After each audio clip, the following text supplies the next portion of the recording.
കുഷി അണക്കെട്ടിന് തൊട്ടടുത്ത വെള്ളച്ചാട്ടം. 7 അംഗ കുടുംബം വെള്ളച്ചാട്ടത്തിലേക്ക് ഇറങ്ങുമ്പോൾ ഒഴുക്ക് കുറവായിരുന്നു. പക്ഷെ പെട്ടെന്ന് മലവെള്ളപ്പാച്ചിൽ. കുടുംബം പുഴയുടെ മധ്യത്തിൽ കുടുങ്ങി.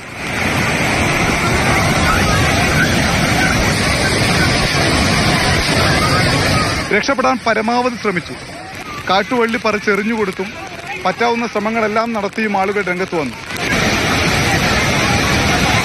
പക്ഷേ 4 കുഞ്ഞുങ്ങൾ ഉൾപ്പെടെ 5 പേർ ഒഴുകിപ്പോയി. 3 പേരുടെ മൃതദേഹം ആദ്യം കണ്ടെടുത്തു. 2 പേർ നീന്തി രക്ഷപ്പെട്ടു.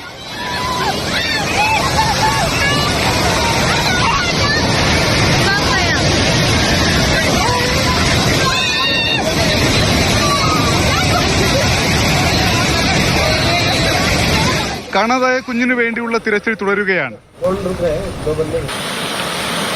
മാതൃഭൂമി ന്യൂസ്, ഡൽഹി.